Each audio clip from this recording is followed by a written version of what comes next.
Hello and welcome back to Sovereign RPG. I am Sovereign and it is once again that time of the week where we get our patch notes. Finally, we're going to have some more patch notes as we haven't had anything over the past couple of weeks. Now, this could be due to the fact that the Trello has changed and the insurance version 2 has been brought forward to the end of March. That should make a lot of people happy when it comes to the insurance and how many problems they had in the past. Now, before we get into the actual patch notes, there are some quite big changes in here. Even though they don't seem big, they're very big for certain parts of the game. Now, before we get into that, this Friday is my 32nd birthday on the 12th of March, and I'm going to be doing a little something sort of special as an episode for Friday. I'm going to be answering any questions that you may have for myself, personal questions, in-game questions, future questions, whatever you'd like to do. Throw up a question down in the comments, and I'll try to answer all of them in Friday's video. Nina will also be participating in this Ask Us Anything, so if you have any questions you'd like to direct to Nina, please do so in the comments down below. Just write for Nina or for Sov and we will answer those questions when we get to doing that video for Friday. We do have a lot of questions coming up already on my Discord, so there will be a lot of questions to go through. Anything goes. You can ask me anything you want. That's not a problem. So let's go over the actual patch notes for the 10th of March, which is tomorrow. It's going to be 8 a.m. UTC as per usual, and it will take approximately 120 minutes to complete. So let's go over some of these changes. You now cannot fire at your own drones in HiSec. I know common sense dictates this shouldn't be a thing. Why would you be firing at your own drones anyway? But you'd be surprised at how many people are actually doing this and how many people actually complained about it. Number 2, now instead of being consumed by the system, the ISK from expired buy orders created by the insurance system will now return to the insurance pool.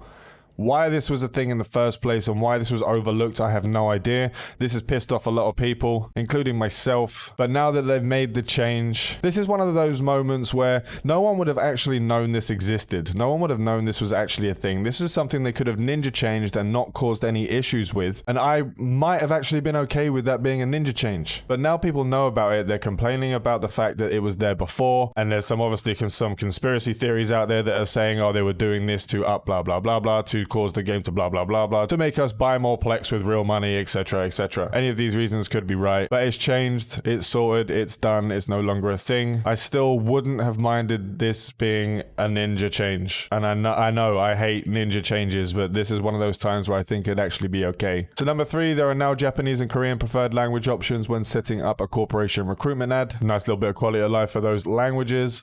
Number 4, a secondary confirmation is now required when deleting an existing location. Quality of life, that's good. I have yet to delete accidentally a bookmark, but I'm sure there are people out there who have done it. Number 5, the default estimated price has been modified for several items. I mean, this needed to be done for ages. This needed to be done before the insurance was put in place. They needed to update some default estimated prices so they weren't so screwed up when actually applying for your insurance in game. This will most likely help out faction battleships quite a lot for those ships that aren't actually on the market as much as other items, for those estimated prices to be updated. Number 6, the pool range of interdiction spheres around warp destinations has been adjusted from 1,000 kilometers to 300 kilometers. Now, I always thought this was 250 kilometers. I didn't know you could actually put a drag bubble up 1,000 kilometers behind a gate or in front of a gate. I didn't think that that was actually possible. I never even tried. The fact that it was at 1,000 kilometers is pretty mental. It's pretty insane. But at least it's been dropped down. It should be around 250 kilometers. 300 kilometers is still a bit too far, but we'll just have to see how that goes and how people use these drag bubbles now. Number 7, improve the rotation animation of the strip miner module while it's mining. That doesn't really matter that much. That's not really a big deal. Number 8, navigate into an unanchored destroyed Astrohouse. We'll now correctly go to the original Astrohouse location. If you don't know what an Astrohouse is, it's actually a EVE Online name for the Capsuleer Outpost. It's what the actual model is behind this. It's an Astrohouse from EVE Online. Number 9, saving the current location while inside a station allows you to now enter that station using autopilot. It's a good little ease of life change there. Nothing too massive though. Number 11, save locations can now be filtered to display only the locations in the current system instead of all of the saved locations. Massive quality of life change. Going through your list of a massive amount of bookmarks is insane, especially when you have corp bookmark set up for all over space. This is a big change. It's a good change. Can't really complain about that one. Number 12, the cargo hold of all 4 T8 industrial ships is now 20,000 meters cubed. Massive change. Why it is halfway down the list and not sitting there at number 1, I will have no idea.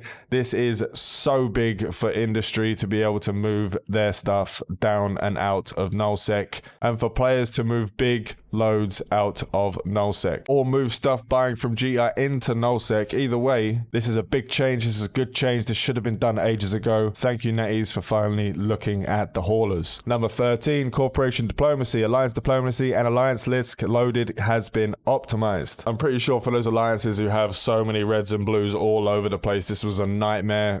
Luckily for us, we don't have anything but neutrals, so we're all good. It doesn't take a quick second to load anything up. Number 14, star charts and sovereignty mode have been optimized. We always love optimization changes. Thank you for that. Number 15, the redemption fee valuation now uses the systems valuation. I'm not sure what valuation it used before. I'm not even sure what that one means. Maybe you can let me know down below if you understand what the hell that means. I don't personally, but it could just be the wording. I'm not too sure on that one. Number 16, activating a skin will automatically apply that skin to the ship. Fluff change, no meaning, doesn't matter. Number 17, added a new bookmark feature that can generate bookmarks from saved locations. If this is what I think it means, this is a massive change and should be right at the top. I believe this is sharing actual bookmarks. This is going to be this is a big change. This is a good change. It's kind of hidden in there in the pile of changes that make no sense and fluff changes and stuff, but it's actually, if it's what I think it is, then it is a massive change. Number 18, you can view contracts owned by the corporation in contract. I mean, that's not really a big deal. I'm sure there's someone who wants to be auditing their corporation to be able to cause some drama, but we can, for me, that doesn't even matter. Number 19, added a feature to allow you to initiate a contract on the behalf of your corporation.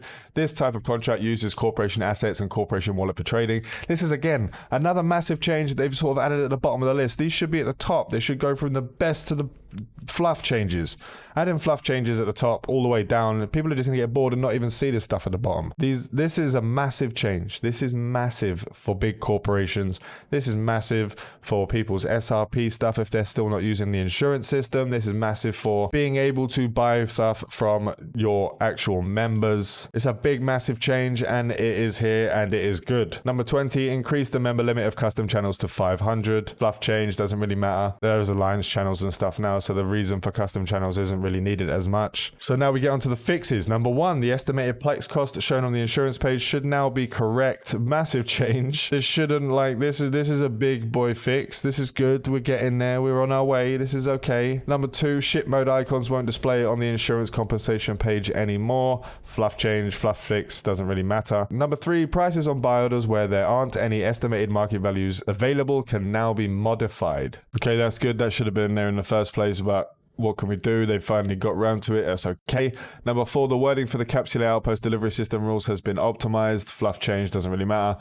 Number 5, fitted modules should now stay online after switching ships. Why would they not stay online anyway? I guess there was a bug where you'd actually switch over to a ship and some of your modules would be offline, and you go outside, get into a fight, and half your modules are not even working. That's a good fix. That's okay. At least we're getting some good fixes out there. Number 6, fix an issue where drones would target other players in HiSec under certain conditions. This has been going on for a long bloody time. Complaints about this going on for ages. At least a month this has been going on, and they've only just got around to changing this. They needed to get that done quickly. There were people killing people in HiSec using this method. Granted, you had to do it pretty damn quickly, and you couldn't really take out some big stuff in HiSec. You were still able to take out ships before Concord did arrive. Number 7, and the last one, fixed an issue where transfers would fail sometimes due to the transfer reasons being too long when buying items in bulk. It's a good little change there. Nothing really to say about it. It doesn't really matter to me. I don't really do that many contracts, but I'm sure this is very useful for a lot of people who are doing a lot of contracts and having to contract a lot of things at once. Right, so that's all the changes that we have. They haven't updated the ban board yet,